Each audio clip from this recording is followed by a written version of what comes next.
Assalamu alaikum wa rahmatullahi wa barakatuh mes chers frères et sœurs. Aujourd'hui nous allons aborder le sujet du Ramadan et les enfants.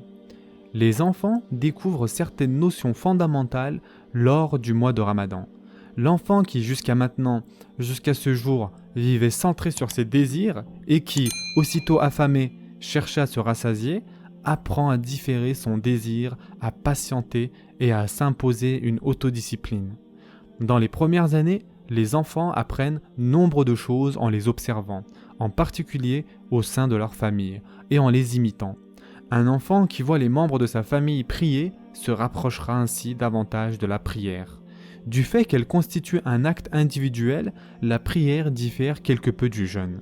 Tandis que lors du mois de Ramadan, l'enfant qui constate que tous les musulmans assistent en même temps au repas de rupture du jeûne prend conscience de cette distinction que confère à l'existence humaine le fait de vivre son identité de musulman à travers le jeûne. Il observe, lors des prières du Tarawih, la prosternation collective de tous les musulmans. Il découvre ainsi la réalité du culte et de la prière qu'il connaissait probablement déjà auparavant, mais pas d'une manière aussi intense et englobante. La mosquée n'a peut-être jamais autant été une part constitutive de la vie qu'elle ne le fut auparavant. Il se rapproche ainsi de l'adoration et du culte, et il se forme ainsi dans son inconscient une proximité positive avec le fait d'être musulman. Dit plus simplement, pour l'enfant ayant vécu une belle expérience avec la mosquée, celle-ci deviendra également dans les années à venir un lieu de quiétude apprécié où la prière s'effectue avec ferveur et exaltation. Les enfants plus âgés trouvent dans la prière du Tarawih une réussite et une reconnaissance de la part des adultes, et par-dessus tout, ils y comblent leur désir de grandir. Comme nous le savons tous, le désir de grandir est une des sources de motivation les plus fondamentales chez l'enfant. Le Ramadan, qui est pour les adultes une véritable échappée vers des horizons spirituels, que signifie-t-il pour les enfants ? Bien entendu, la réponse à cette question diffère selon l'âge de l'enfant. L'enfant, qui se caractérise par la pensée concrète jusqu'à l'âge de 7 ans, conserve les traces de ce mode de pensée concrète lorsqu'il tente de comprendre le phénomène du Ramadan. Pour saisir la réalité du Ramadan, il observe les comportements changeants de ses parents. Tenter l'expérience du jeûne est aussi, pour les enfants, très significatif, car jeûner constitue un des pas les plus importants sur la voie qui mène à l'adulte. L'enfant qui parvint à différer son désir de manger toute une journée éprouve une grande satisfaction de cette réussite. Il en fait même un objet de compétition avec ses camarades. Il tente de prouver qu'il est capable de jeûner plus que ces derniers. Il en éprouve de la satisfaction et du bien-être à la mesure de sa réussite. L'enfant qui, avant d'avoir jeûné, n'aurait probablement pas imaginé que d'autres puissent être affamés ou à quel point la faim et la soif peuvent affecter une personne, réalise et découvre avec le jeûne combien est pénible cette réalité. Il se sent animé par un élan de compassion et de solidarité. Parfois, un enfant fait preuve d'une plus grande sensibilité à l'égard de l'indigence et la nécessité d'autrui. L'enfant qui constate lors du mois de Ramadan que tous les musulmans assistent en même temps au repas de rupture du jeûne prend conscience de cette distinction que confère à l'existence humaine le fait de vivre son identité de musulman à travers le jeûne. Vous avez certainement dû être témoin que bon nombre d'enfants manifestent un zèle particulier pendant le jeûne et qu'ils sont très exigeants en matière d'observance des règles. À titre d'exemple, citons le fait de pratiquer les ablutions de manière très pointilleuse de crainte d'avaler une gorgée d'eau.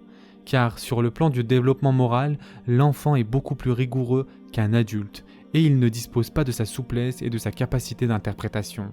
Par exemple, un adulte peut mentir dans le but de réconcilier un couple, tandis que pour l'enfant, le mensonge n'est aucunement recevable, quelles que soient les circonstances.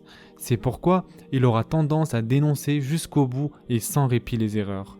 Comme il est souvent souligné dans les spots publicitaires, il est remarquable de constater que tous les musulmans se mettent à table ensemble. Jusqu'à ce jour, c'était un fait que même la famille n'assistait pas toujours en même temps à un repas, alors que pendant le Ramadan, tous les membres de la famille, sans exception, s'efforcent de se réunir à la même table, lors de la rupture du jeûne. On s'assoit en même temps et on entame le même repas en même temps. Lors du repas du Sahur, on termine le repas en même temps aussi. L'enfant qui assiste à cela prend conscience de l'importance de la distinction significative qu'implique le temps voire même les secondes. Il met donc tout en œuvre pour mieux disposer du temps.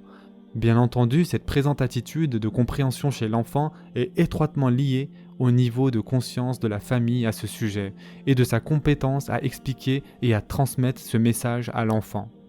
Tenter l'expérience du jeûne est aussi pour les enfants très significative, car jeûner constitue un des pas les plus importants sur la voie qui mène à l'adulte. Les enfants apprennent la plupart des choses par l'intermédiaire des jeux. Dit autrement, le jeu constitue pour eux une préparation à la vie d'adulte, une sorte de phase d'échauffement.